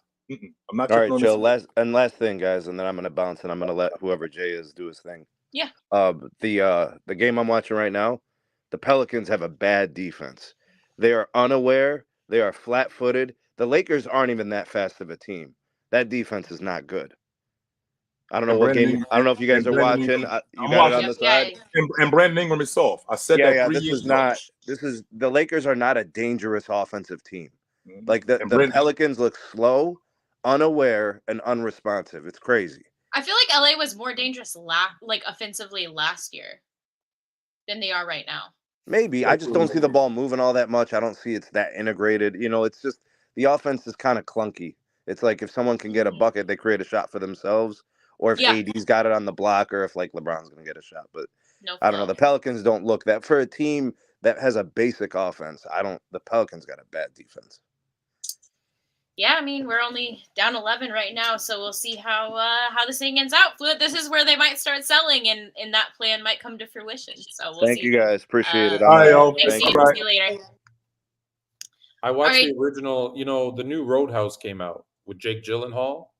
I love Jake Gyllenhaal. And it was good, but it made me like nostalgic. So I went back and watched the original Roadhouse with Patrick Swayze, and he does like this salute where he goes like this. And so I don't know why I've been doing in your head. What's up, Jay? What you got for us? Hey, can you guys hear me? Yep, we can. Yeah. How do you guys think this Kings Golden State Warrior game is going to go down? You think the Kings can De'Aaron Fox and Sabonis? You think they can close this out against Steph? No. I think No. You're asking a Warriors fan, so she's going to No. say no. I already said I think Davion Mitchell is gonna. I think he's gonna do a good job. He always does a good job on Steph. I think that people are underrating Trace. Able to go toe to toe with Sabonis. I think Sabonis is probably going to be the best player for Sacramento tonight. And if they can get in Draymond's head and get him ejected or even off the court, I think that's probably what they're going to try to do and get in his emotions. If that happens, then anything's possible. But I mean, if Draymond's out on the court, I'm not worried. I don't even know if they need to get him ejected, H, more than just Just get him flustered. Just get him flustered. And get maybe foul him out. Like, get way. him to 3 or 4 fouls, and you're probably good. No, I think they're if they get him like angry where he starts to try and do too much. You know what I mean? Like that. Yeah. No, it works. It works in their favor. And I'll say this: although I think the Warriors are going to win, if they lose, it might not be a bad thing because it might be the poke that they need to kind of retool. I don't want to say blow it up because they still got Steph, but they need to retool. Well, where do you think we are, Tone? If we go from winning the NBA championship in 22 to losing last year in the semifinals to now not making the playoffs, we're obviously going backwards. Yeah. It's clear that we're going backwards. Who can they get in free agency to retool this roster? Well, first of all, let's start the logic with retooling as opposed to rebuilding. So the Steph, Clay, Dre, they won 46 games. That's probably the best that you're going to get. So with that being said, I think they get Dre. I think they get Clay back at a reduced rate. I don't think that they trade Dre because I don't think that his market value is very high right now. In terms of free agency, I think they got a max slot. Who could they get in free agency that could really help them? Well, I like Markkanen. I don't think Markkanen is a free agent. And if you guys would have called up Utah and asked for him, I know Danny Ainge. Danny Ainge would ask for something ridiculous. They already did, and they wanted Kuminga, and that's not happening. So there you go. There you have it right there. I think they're going to. When we say retool, I think it's one of right. It's either Clay walks, or you re-sign him, like you said, at a reduced rate, and you move on from Draymond. And then when you look at who's available, look, they could try to make a big splash with like Siakam is probably the biggest name right now. But there's guys. There's like I'm just looking at the list, right? Buddy Hield, Jonas Valanciunas. None of those are needle movers, Tone. None of them. No. But they don't need. But that's not. Those are retooling. Isn't a needle mover. Retooling is who's going to play the big next to Kuminga. Who's going to play in the backcourt with Steph? Like that's really what you're looking at, right? No. Do you think they move on from Wiggins? I think they have to move on from Wiggins, but I think that's more because whatever he's had going on in his personal life the last 2 years hasn't allowed him to be kind of that guy that we saw on that finals run. So they might just have to do it because I don't think that stuff's going away. So, okay, so you guys have Golden State most likely beating the Kings. Who do you guys in the East, like who do you have winning in that Miami Philadelphia 76ers game, and what's the other game? Atlanta, Chicago. Right, Atlanta and Chicago. Who do you guys have winning? I think Atlanta Philly beats for them. me. I do. I think Philly beats them. I think Philly beats Miami. I want to see the Miami Heat in the playoffs, but there's a part of me that you think they're going to lose to the Sixers and then lose to the Hawks? Because I'm assuming the Hawks over the Bulls. They could, Tone. That is a part. There's a part of me that feels like they could. I don't think they're going to. There's no chance in hell Philadelphia and Miami are not in the playoffs. None. Well, I think Miami's a first-round exit, even if they do make the postseason. Wait, Jay, you think Miami loses to Philly and then loses to Atlanta? I'm saying it. No. Okay, no, I said they're first. Hang on for a second. Okay. Hang on for a second. Okay. If I'm thinking about this logically, they already lost to Philly earlier in the year. This was without Joel Embiid. Then they get Joel Embiid back. Now Joel Embiid has not forgotten how to play basketball. They lost to Atlanta with this crew last year in the play-in game. Atlanta dominated them. Clint Capella went for 21 boards on Kevin Love, on Bam. This is the same Clint Capella who's going to be on the floor tonight. it is not ridiculous for me to think that Atlanta could beat these dudes who they just were in a dogfight with a week ago. In double overtime.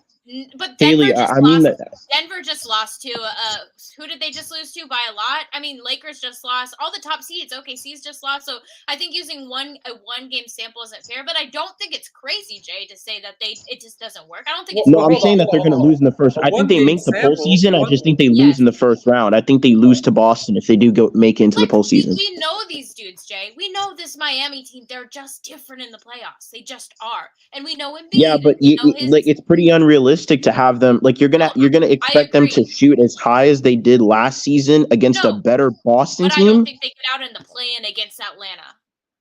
I think they make the playoffs, H. I do. I think they make the playoffs too. I think so as well. I do think that they make the playoffs, but there's a part of me I'm looking at this matchup, and it's not ridiculous for me to think that they could miss the playoffs, considering they lost to Atlanta last year. They just played Atlanta a week and a half ago, and they was in a double overtime dogfight.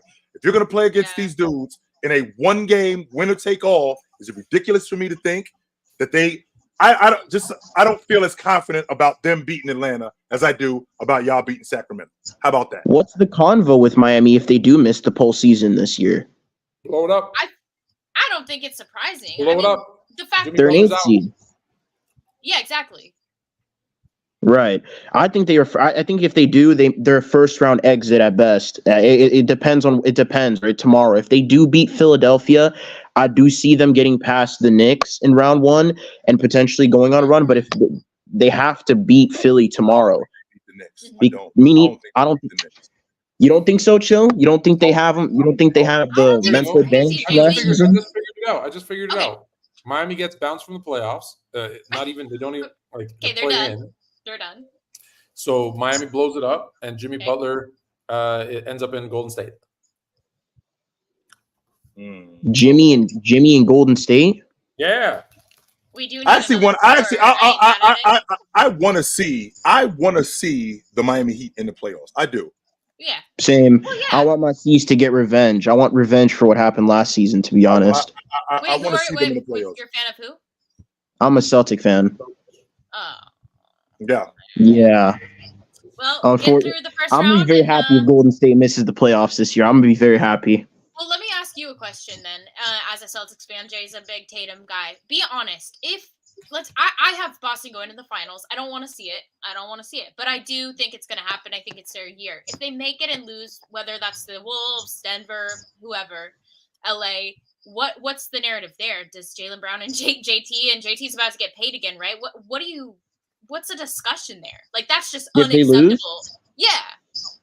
Well, I think first off, Jaylen is getting shipped off. They're not paying Jaylen Brown and Jason Tatum almost $1 billion to lose in a. Well, it depends. Yeah. Well, let me retract that a little bit. It depends on how they lose. If they lose in like a. Did we lose them? Yeah. Yeah, I think we lost them. We lost you, Jay. But yeah, because we were just talking about this, and remember, Jay, I think we were like, oh, they're gonna give it they have like a little bit of wiggle room over the next couple years, right? Right, they do. Well, Jason Tatum's still in the contract after this season, so he's still on the books. He doesn't. Yeah. And bird rights do exist. They can go over the cap. They can go over the cap to pay him. So I don't have a problem personally. I think that the Celtics do win it this year, though. I think they can find a way to beat Denver in the finals this year. Yeah, for sure. I think they have to. I don't want to see it, but I do think it's gonna come. So all right, Jay. Is there a world where the Golden State Warriors make it back to the finals and see Boston? Yes. No, I watched this team enough. I don't think it's happening. Don't give me a hope, Jay, because I am. No, I'm just saying, you end up making it to the playoffs, and then you end up seeing Oklahoma City in round 1. Wiggins keeps waking up. Wiggins do you really want to see 7, 8 seeds in the finals? Be honest. I don't think that that's happening again, Tom. I just don't. I think that that's a tall task. There's a reason why this kind of stuff only happens once in a while. Just so you know, the Miami Heat win the NBA Finals last year as the 8 seed. The last team to do that was the Knicks 25 years ago. It doesn't happen a lot. In a shortened season, by the way. That was weird. All kinds of weird. And the Knicks weren't really an 8 seed, by the way. They really weren't. During the last time, how you guys doing? What's going on? Hi, Samo. I think you have I something like going that on in the logo. background. It's a little I like that loud. logo. If you have a Oh TV no, on this or is a something. Spurs logo. Oh, It is? fire. Yeah, that's I dope. didn't know Oh, San that. Antonio, yeah. Fire. That's dope. What you got for us? Just give me a moment. I'm gonna move somewhere quieter. Uh-oh. You're good. Jay, I sent you the link. I don't know if you're joining us at 10 p.m. Eastern to talk with Bob McAdoo on Chilltown Hoops, but I gotta do the link just in case. I gotta do playback tonight, unfortunately. Okay. I'm doing Sacramento and Oh, Kings. you're going head to head against Haley. Yeah. Well, What time does that game start? 7, right? Immediately after this game. Yeah, After their 10 show. o'clock. Oh, it starts at 10? If it doesn't for start those until of you guys that are 10:15, ask- if it and for doesn't start those of until you guys that are 10:15, at- jump on and say hello. Sneed, my playback is at Hoops with H on playback. If you want to come through, definitely come through. It'll be good. I will ask Bob McAdoo, how is it possible that you lead the league in scoring 3 times? And 2 of those 3 times you miss making first team All NBA and you don't make the All NBA team. How is that possible? I just have a question for you guys. Is it possible for Wemby to win a Defensive Player of the Year this year because of the talks? No. It's not. It's not. I'll tell you why it's not. And let me say this first. I'd give him my vote, but it's not because the way that the media has always done it is you have to be statistically, basic statistics, which he has. You have to be one of the leaders in the advanced defensive statistics, and your team has to be a top 3 defensive rated team in the league. And that's where he falls short because you have a guy like Rudy who has all the stats, has the advanced stats, and his team is the number 1 defense in the league. And then you compare him to Wemby, who has all the stats even more, so has the advanced stats, but his defense is 23rd in the league. So I would give Wemby the vote, but that's not how the voters have done it ever in the history of the award. So that's why I say no. I think people with Wemby, I think you guys are trying to make him into something before he's there yet. I think that's the biggest problem. Wemby's going to be the defensive player, not only the defensive player of the year. Wemby's going to be the best defensive player in the game for a long time. He's just not there yet. That's all. Yeah. I'm taking him over Rudy. Yeah, I was gonna say because Rudy's our one option, and he's not the best defensive player. Do you think? I'm not taking Rudy Gobert over. I'm not taking Wemby over Rudy Gobert today. No, I'm not. No. Rudy is right now is still good, but I think they're like probably like next season onwards. What I think is like Wemby could take over. It's just that the Spurs 1 year. That's it. I mean, are we rushing the process within 1 year? Yes, you are. You're absolutely rushing the process. 100% you are. Yeah. No, but the thing is like I think I think the fans are also like putting pressure for the Spurs to do something as in the off season because they kind Which of they will. Yeah. So there is a possibility, but I think that's highly unlikely, in my opinion, as a Spurs fan. But people, they want the Spurs to do something in the offseason moving forward to get to the play-in. And they will. I think they will. I think and I don't think it has to be a splash, but I do think you need to upgrade that roster. You definitely need a better lead guard. I definitely think that you need a better transition player, and Wemby's going to improve. So because of that, you guys are going to be better next year. I don't think that you guys are going to be in the same space that you was in. I don't think you guys are going to be in the same space that you were in this season. No, I don't. But I feel like the process with Wemby is getting rushed. Like he's got to be the defensive player of the year as a rookie. We wasn't doing this with Olajuwon. We wasn't doing this with Jabal. We wasn't doing this with Jordan. We wasn't doing this with any of these guys. Wemby is going to be an all-time. None of those guys had the defensive year that he had. Well, on a terrible team. That's the difference, though, Tone. Like you're talking about a defensive year. Him individually, and what did he have? I think he had the same. I think he had the same season as Manute Bol. Like he led the league in blocks as a rook. I think he had something like 50 steals or something like that, which is great. I can definitely get with that logic. Sure. However, with that all being said, when you're talking about the defensive player of the year, the best defender, not necessarily the best defender, the best defender on the best team who has the biggest impact. Did Wemby have the biggest impact defensively of any player in the NBA this season? No. His impact was not bigger than Rudy Gobert's. His impact was not bigger than Anthony Davis's. I'm not sure his impact was bigger than Bam's. And as good as he is individually as a defender, his impact was not as big as those guys.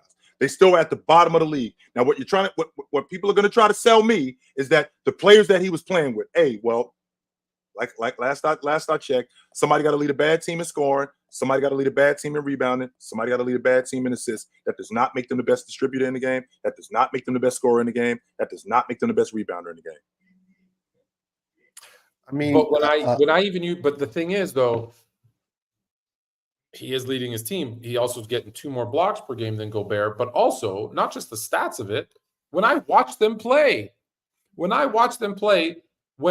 Gobert gets cooked, he's cooked.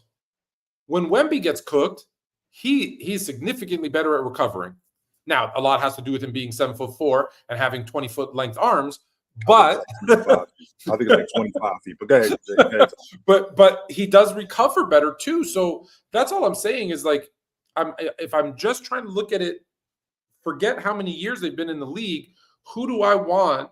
If I had if I put Gobert on San Antonio defensively, does that move the needle? Are they better than 23rd? And I think the answer is no. If I put Wemby on Minnesota, are they still the best defense? Yeah, they're probably even better. Now, they won't be ranked any higher, but I think they're even better. So that's why I say I give him the edge. But I get the giving him time because, my fear is this. No offense, but Rudy doesn't. Rudy give them time because they're young and they'll win it later. What if they don't play anymore, right? What if there's an injury? So that's why I say don't wait. If they're worth it, if they deserve it, give it to them. That's all. No, as you said about Rudy, what I've noticed with Rudy is like with Wemby, as a Spurs fan, when I watch the games, it's like whenever he's on the floor, like the aura of Wemby kind of like makes it possible for other players to play better compared to if you put Wemby on Rudy on the Spurs, it might be totally different case. Well, because it's like that wasn't the case in 2021 when he was in Utah and when he was off the floor, they had a bottom 5 defense when he was off the floor. So yeah, but didn't they have like Donovan Mitchell carrying it on offense? We ain't talking about offense. We're not talking about offense. We're talking about defense. Just defense. We're talking about defense. This is all we're talking about. We're talking about defense on the defensive side of the basketball. So good to talk to you, brother. We appreciate it. All right, thanks, man. Have a great rest of your night, fellas. Go Spurs. Bye. Have a good one. Go Spurs. What do you feel? How do you feel about Wemby's alien Nike logo? I'm not a fan. I haven't seen it. Let me pull it up. Can you show me what? Like it. Yeah. Tell me what I'm missing, H. I don't like it. Why? Mm-hmm. I think I don't like it because they used a very, very generic kind of old school alien head. And I think they could have been, I guess I was expecting more. Jay, this is what it looks like. Jay. Oh. It kind of I do kind of like it because Wemby is an alien. Yeah, because Wemby is kind of an alien. I thought it's really cute. And you can market that. I think it looks like an octopus. Mm-hmm. And then it's got like that old school alien head from like the 70s and 80s. Like, have you guys ever seen Aliens? I've seen every Alien. Which one? All of them. Like the Alien with Sigourney Weaver, though. That one you're talking about? That was my favorite series. And E.T. is my favorite movie of all time. I'm not kidding. Like I watch it yearly. H, do you want to be Drew Barrymore? Yes. That's what I figured. Minus the rehab. Oh, then you're gonna be very jealous. I took not my the kids. like the OG Drew. She's The kind of OG crazy Drew. now. I took my kids to wherever I forget, Universal Studios, and they have the ET ride, and you ride the bikes, and you do the whole thing, and you fly. Yeah. They loved it. They loved it. You'd love it. Yeah, I'd love it. It was such a cute movie. It was actually meant to be a horror movie, but then they wanted to market it to like families, and so they changed it. But it's still kind of a dark movie. But anyways, Yeah, I mean the logo's it's not the best ever, but I rock with it. I think The it's fact that you just said it's not the best ever proves my point. They could have done better. Wait, Thank okay, you. guys. Next topic. Now this one was actually frustrating. I have a little bit of a time. Oh, sorry. because- More important. Yes. Go. These Lifesaver gummy sours are delicious. Ooh, I haven't seen the sours. Okay, now a little bit of a Shameless tie plug. because he's an ex-dub. He was traded to New York this season, but this is what happened with Dante DiVincenzo. Because of the eligibility rules. So let me know what you guys think here. Dante DiVincenzo, who only missed a single game this season, so played 81 games, is not eligible for the Most Improved Player award because he fell just 9 seconds short of the required playing time. Players need to have participated in at least 65 games for a minimum of 20 minutes each to qualify for the postseason awards. So he was 9 seconds short, although he played enough games. Of averaging 20 minutes? Yes. Mhm. And He so didn't he's play not 9 eligible. So he should have been better. But He do you should have think been better. that's like a He should have been Now, better, so they played this him is my more. question, because is this a coaching thing where you say, Coach, can I stay in just a little bit more time? Of course. Did he know that though? That That's because what I'm saying. I've never heard of this. Okay, Well, it just that's started. why you have It's their assistant first year. coaches who should tell you, Right. hey, he's got to play 42 minutes tonight. right. And you just do it.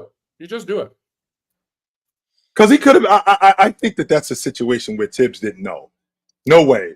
Because Well, 9 this is our first seconds. year, so I mean, Right. yeah. Sorry, Jay. 9 seconds. I'm sure that Tibbs did not know what was going on there. Just to be clear, do you mean 9 seconds or Literally. 9 seconds per game? 9 No, seconds 9 seconds completely. total. 9 seconds Total. completely? So Oh, the that's average a damn yes. shame. That is a That's what damn I'm shame. saying. 9 And he total played seconds. 81 games, so almost every single game this season. And I don't know if he would have won Most Improved Player. I think he would have been up But the there fact for that it. he was Even if involved it there. was 9 seconds a game, Yes. that's like an extra 12, 13 minutes. Like, Yes. That's nothing. So, anyways, I know people are kind of clearing out because we have a game coming up, but just wanted to add that we have a few more minutes. So, any other matchup that you guys? I mean, Fluent, we kind of touched on it, but if you guys want to go early, we can leave early and go watch. should we do it? Should we just finish up early tonight and we'll reconvene next week for? What are we gonna do? Get fired? We're moving. We're moving Fluent and Chill to Chilltown Hoops starting Tuesday. Yeah, everybody's left, so we might do What that. the hell? Oh, Bubba G Cuts just came in, so I'm going to give him 2. That's got to 2 be a minutes. glitch in the matrix. That can't be right. Bubba G Cuts, what's good? You got 2 minutes. Let us know. Oh, he's out. Yeah, he's going to. He's going Something's to. going on. Yeah, We you got a glitch guys. we got a glitch in the You're matrix. coming back. I feel like Something's we got a going glitch. on. But Do we yeah, have a- go do we have- follow my room. Go make sure to follow Player's Choice. They have streams over there for the remaining playoff games, so it's going to be a ton of fun if you want to watch live games. And then Fluent, we've got Chilltown Hoops, Hoops of Swiss Story and Hoops. Oh my what is God. it? What? The Hoopstorians tonight at 10 Hoopstorians. p.m. with Hall of Famer live in studio to ask him questions. Bob freaking McAdoo. We do have a couple Yeah. super chats though. You should do. We do. In Fluent, they're selling on purpose. You were right. I told you. All right. Mike, Tatum is closer to 20 than 15. GOAT playoff choker.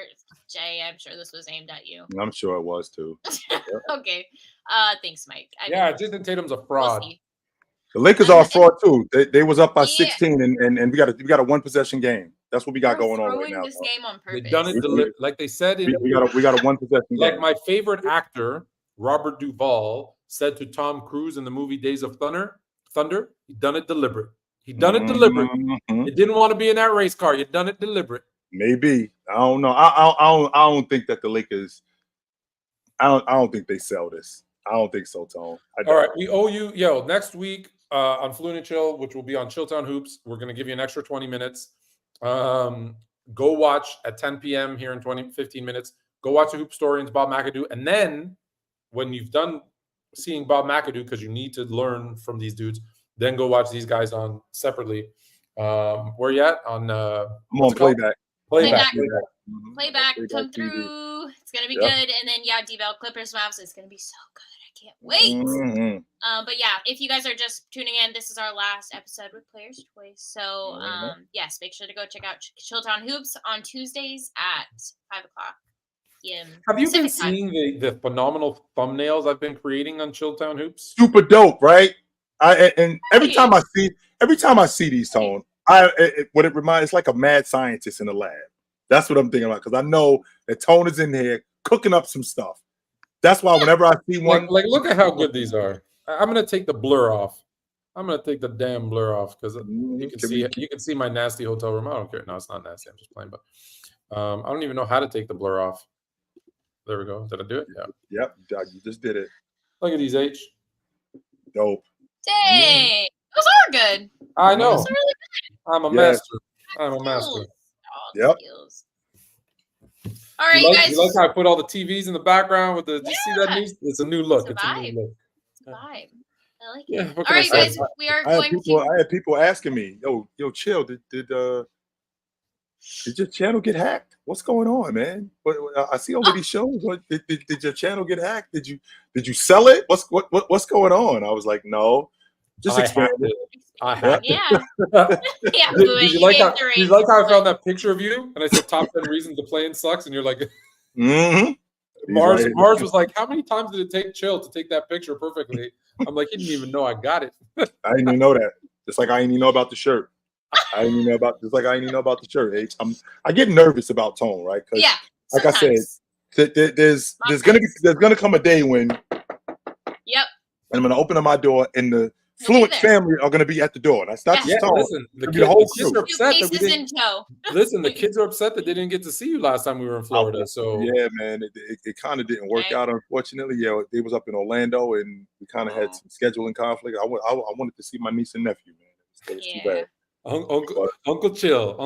Yeah. I did want to see my niece and nephew, which is funny too, because I didn't realize, like, being an uncle, how big a deal it is. My mother, when she had me, because my uncle is the comedian in the family, Tone, and my mother, when she had me, she told my grandmother, my Uncle Ed, she was like, "Don't let him up here, because if you let him up here, he's gonna bust my stitches, because he's gonna start making me laugh."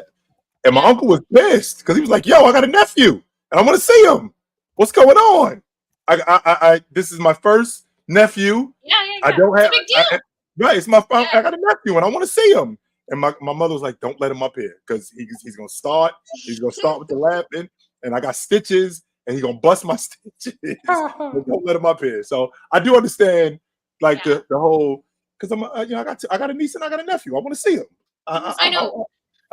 My nephew is just born. He's only like 4 months old, but I'm so glad I have it. So and I keep telling my brother, I'm like, he's not going to be a Suns fan. He's going to be a Dubs fan. I will instill it in him. So 4-point game, Tone. 4 points. All right, let's go. Dorian Clayton, thank you for your super chat.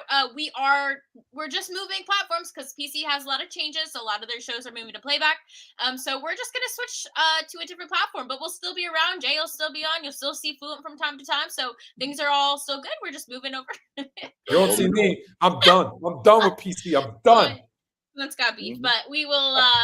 It's all love. It's all love, and it's people are gonna believe that, which is the best part. I know. But yeah. All right, you guys. We're gonna check out for the day, but again, we thank you guys all for watching us the last few years, and make sure to go follow Chilltown Hoops ASAP so you guys can see us every Tuesday. But for now, Jay, last time, put on the suit, drink water, don't drink and drive. Hey, man, call your mother. When last time you talk to your mother, call your mother. We will see you guys soon, but until then, take it light. Take it. Absolutely.